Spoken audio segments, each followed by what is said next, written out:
Hello everyone, Attack Power here with another deck building video, diving into an old school division here in First Lovas. If you guys enjoyed this, smash that like button, subscribe, check out the Patreon and the YouTube membership to support the channel and get cool bonuses there. Let's dive right in here to this classic Hungarian divisions. I believe this was the OG Hungarian division. It's been a long time. I cannot remember for sure, but I'm pretty sure this one is the first one. And yeah, it's an oldie but a goodie. It's got some great strengths and it's got some pretty egregious weaknesses. Makes it to me a very swingy division. I don't find it super reliable. I do find it fun because I'm an infantry kind of guy. But yeah, definitely a fun division to get into. Let's dive in here. I am currently building it balanced. I'll be honest, this division probably should be Maverick or Vanguard, and that's not because it can't go long. It's just it doesn't have the greatest tools for grinding a long game, and that's just the truth. But you know me, I will build balance. Now, at the end, I will go over how I would change this if I'm going to make it into a more aggressive shell. Okay, so we have a card here of Feldertori. Crap. It's been a while. Felderito Yahor here, which are just the two-man recon teams, which still, for some reason, to this day, get a better availability curve than all other two-man recon teams. I've never actually understood this. Hungarian divisions get these better two-man squads. Like, they just... if you two-vet any other, like Aufklärer or Razvedka or whatever, dozers, there we go, you only get two. But here you get three. Never have understood why. Don't mind it, just never understood why. Then totally 2A, great little tank here for 20 points. It can kill things for sure with its fast fire rate. Low armor, but doesn't matter. It's for cleaning up light armor and stuff. Does a great job of that.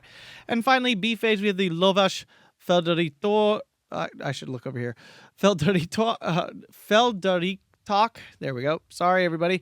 It's a nice chunky infantry squad. 12 men. Exceptional stealth. It's got a Solithurn. It's nothing like incredible, but it's a nice like upgrade. It's just a little bit more infantry to work with. That also happens to have recon. Things we're not taking here. The two motorcycles here. The Solithurn's always tempting, but again, the fact that these things die to regular infantry fire just makes them really unusable. The Saba here. I always want this to be good, and every time I use it, it's pretty much absolute trash.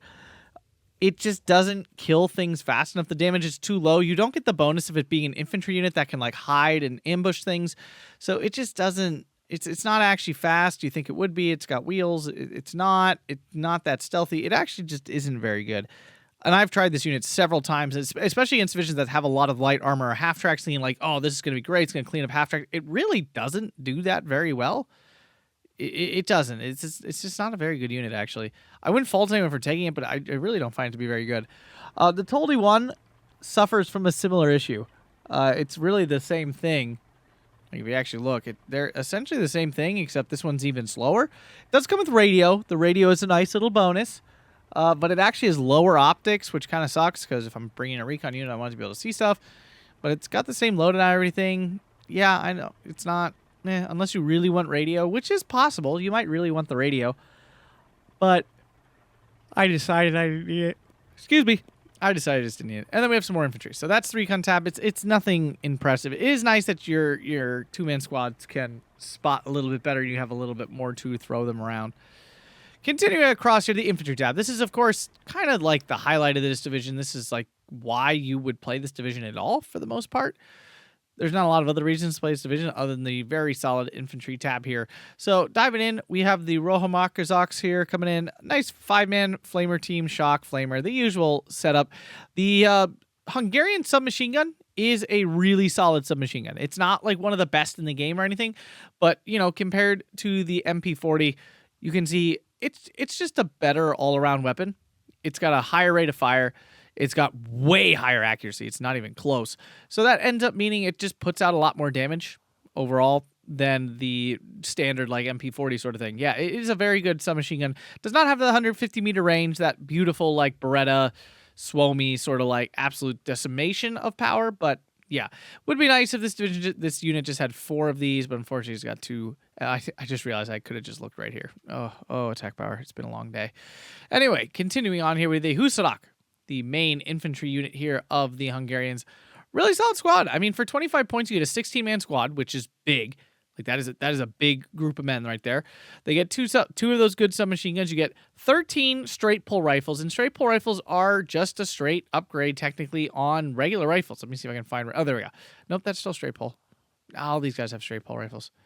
Yeah, so the straight pole rifle is a slight upgrade on a regular bolt action rifle.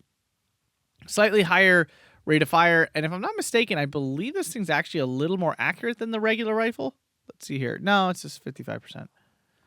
Yeah, but anyway. So, yeah, it puts out a lot of damage. It's nice, a nice little bonus. Nothing like crazy, but it is just those little edges that win you games.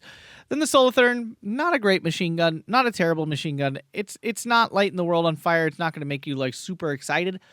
You know, like here's an MG42. You know, it's not super close. The MG42 has more damage. It fires faster. It's obviously a better machine gun. But this is not the worst of the worst. And then you get an anti-tank grenade on top of that. Availability is standard, so nothing special here. We are vetting those. I have 2 cards here, Nay. Then we have the Huzartist, which is just your leader. It's got a couple of guns here. It's chunky, 6 men, 25 points. Nothing super special here. And then we have the real powerhouse of this division, the Husa Goda Shotoshak here. 60 man again. Okay, so we'll check them out compared to the Husadok. We lose the submachine gun. We don't care.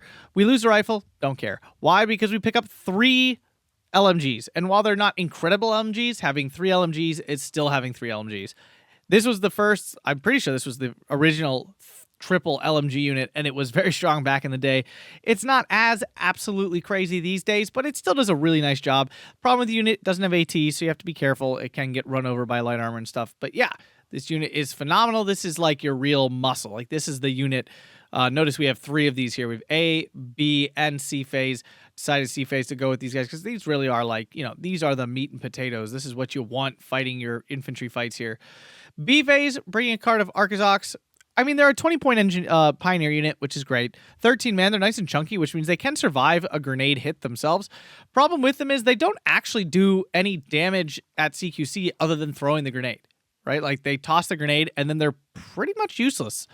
12 rifles is really not putting out much CQC damage, and obviously a singular submachine gun, despite it being a good submachine gun, isn't really doing much. So it's not actually like, I don't want to say it's a bad unit because it's not, but at the same time, don't expect this to be winning all the woods for you. It can hold things up. It can basically look for it to kind of like suicide with stuff and maybe survive and get a second grenade off, but yeah, it's not anything super duper duper powerful. Yes, it is well costed. Yes, it has pretty good availability. Although the availability curve kind of hurts. You go down really fast, which is why I have them at 12. But yeah, they're not going to be wiping out other CQC units consistently. Just be prepared for that. And again, C phase, the Husak Goda Shotoshak here. Can these guys come in something faster? No, they are stuck in the Botons. Can he come in something faster? He can. All right, let's really quick switch that out. Make sure you check the transports in this division. There's a lot of like random transports that you could just see. And the regular Botan A, which you're forced to take a lot of your units in, is really bad.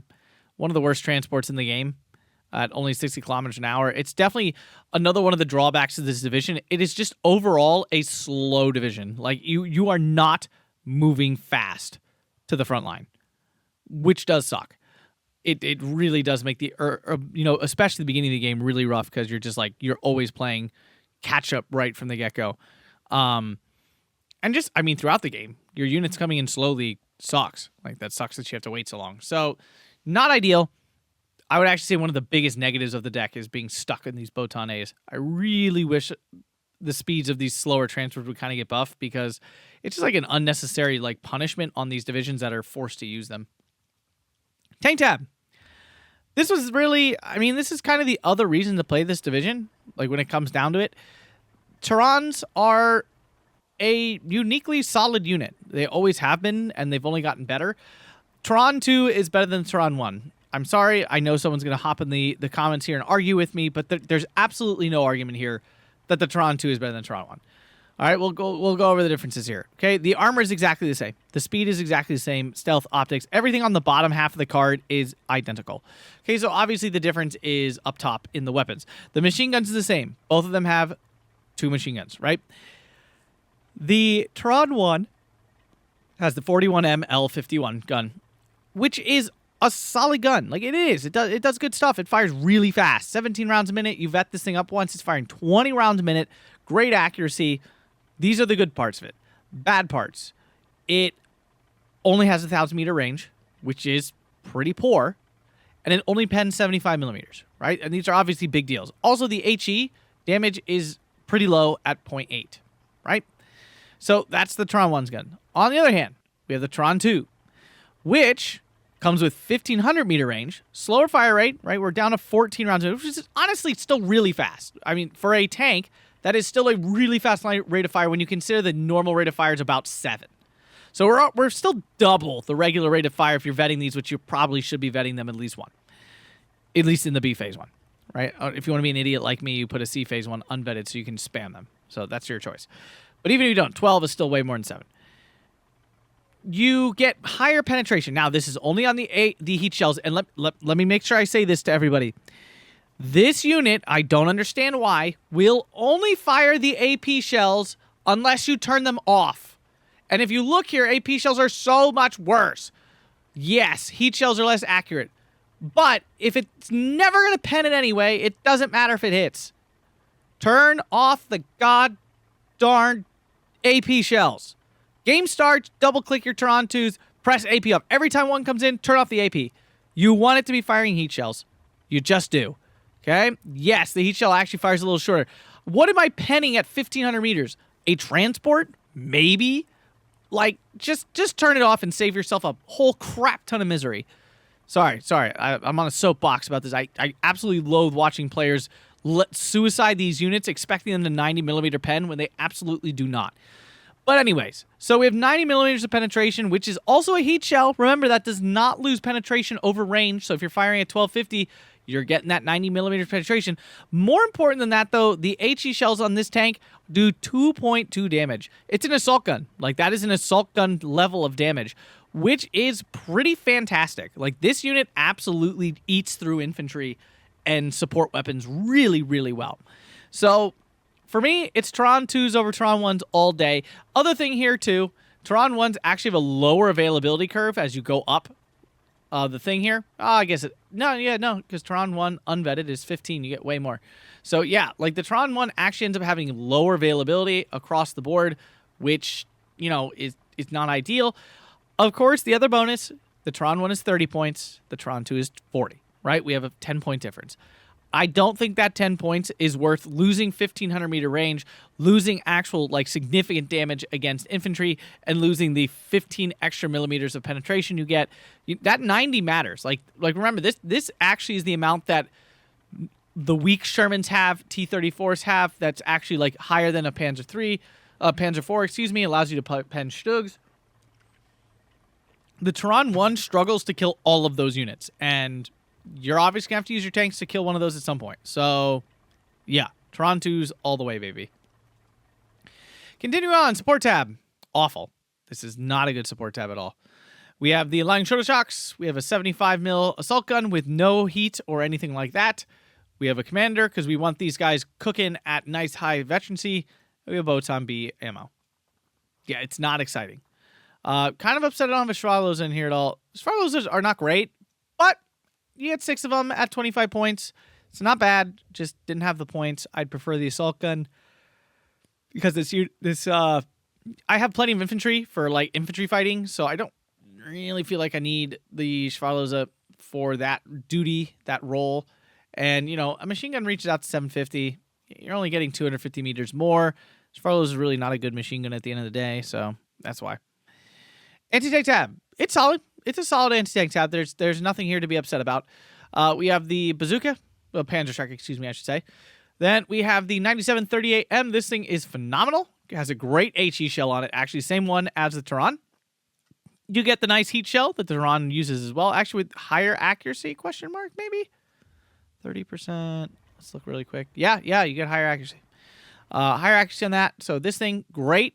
This thing usually uses the heat shell as well. No idea why. Also, the heat shell has further distance, just noticed. Has the same, so it'll fire it. Yeah, really weird. You do not need to turn off the AP on this. It will usually use heat. Again, I have no idea why the difference. I have no concept of why. 40M, it's a Pack 40. Yeah, we have Pack 40. It only has 2 APCR shells, though. Just be aware, not that you're using them that often, but yeah. A and B phase. And then we have the beautiful Jagdpanzer 38T Hetzer. Does not come with the APCR, though. Nice availability, though. You get 8 in B phase with 1 vet. I like that. This is your, like, real tank. If we're being real about this, this is your actual, like, tank for killing other tanks. And it does a very good job at that. Like, this unit alone can make this division okay against allied divisions because Shermans struggle like heck to kill this thing, and this thing absolutely wipes Shermans out. So because of that reason alone, this unit alone, this division can stand up to allied divisions all right. It's not amazing, but it can do it. Then we have the anti-air tab. Phenomenal. You get 40Ms, which are Bofors. Very, very strong. Love these things. Then we have the 80mm, which I don't actually love, but you get 4 at 1 vet. They're only 80 points. The AP shell, meh. 1750 meter range, you need this, to be honest with you. Like, notice we have no 2K HE, we have no 2K AT at all. This is not 2K AT either, but it gives you a little bit more range unit to work with. The HE shell, it's all right. It does 2.2 damage, which is not bad. It's not a great AA piece, but it does get the job. I mean, I guess it does fire pretty fast, especially with the 1 vet. So maybe this is good. Haven't used it in a long time. Not sure if it, if it's been buffed enough that it's actually good now, but yeah, for only 80 points, it's still a lot, but for 80 points, this unit, I feel, is worth it at this point. Again, if only to buff up all your support tabs and your anti-tank tabs. And then we have the almighty Nimrod, which is not nearly as mighty as it used to be. It got nerfed that it now only has 8 health, so be aware, this unit will die 1 hit from a medium tank. That's really important. It used to be like it took 2 hits, and this thing absolutely could destroy almost anything that got in range of it. And it was kind of nasty, honestly. It was pretty fun if you were using it yourself. Pretty miserable if you're up against it. Yeah, the AP shell can wreck tanks that it appears has no business killing. This one also has the heat shell, which is basically a bazooka shell, but be aware, really low accuracy. It misses that normally, and now that this thing dies in 1 shot, and it's 100 points, I would be careful doing that. Arty tab. Honestly, kind of wish it was better. I'll be totally honest.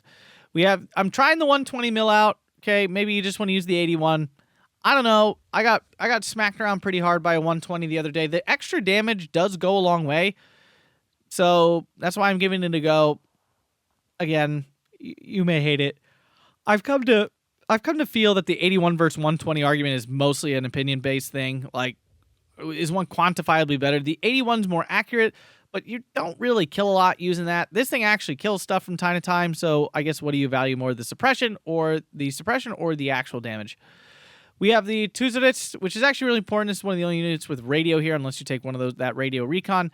And then we have the almighty 31M149, one of the best RD pieces in the game, if not the best RD piece in the game. This thing is an absolute monster and a half. I mean, that's why I'm bringing in C-Phase. I really wish this RD tab had a second one of these. I actually don't understand why it doesn't, because I think like all the other Hungarian divisions that have this unit have 2. So it's really actually a bummer to only see one of this unit in the deck. I wish there was a second one. Things we're not taking, the FKM05 here. This is pretty awful. Doesn't even fire that fast. It fires a very light shell. The availability is not actually like anything incredible. It is only 40 points, I guess, but nah, I wouldn't take it. 81 explained. 105 is still terrible. Doesn't matter what division it's in. This thing is absolute dog, horse, water, trash. I would just take a mortar instead of it always. The 105, this off-map is actually technically good. It's not good. It does no damage, okay? Don't expect it to kill anything at all. If it even kills one unit, like one man of a unit, then that's pretty good. What this thing does is it pins stuff. That's literally all it's for. And for 75 points, you're actually getting a pretty good deal on that. It also does bring radio, which is nice for the lack of radio otherwise. But again, I don't like off-map personally. And then you have the 210 off-map. This is deadly. This is a deadly off-map. The issue is it's coming in a plane, and it's very easy to stop that. If you want to take that chance, though, there it is. The air tab. It's a pretty good air tab. It adds a lot. It has a lot going on. This is a pretty well-rounded air tab. It's really quite good and one of the strengths of the division for sure. Focke-Wulf 189 A2 Recon Bomber here. You get nice 450 kilograms bombs. This is enough to kill most AT guns and stuff. It can definitely do some good work. So, yeah, definitely a good little light bomber here that gets the recon as well on it. Then I'm bringing in 2 cards of JU-87 D5 clusters. Why am I bringing so many? Well, because if the enemy brings a 2K tank, I have no way to actually kill it. Like zero. There's actually no way.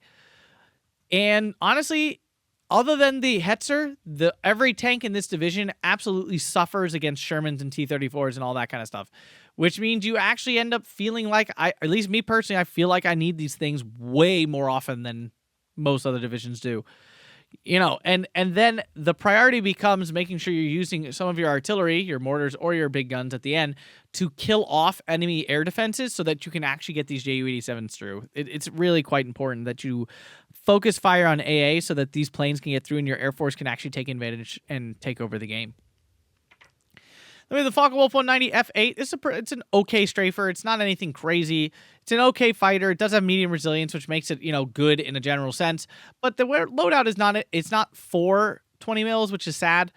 So yeah, it's not bad. Not anything incredible. The speed is okay, not great.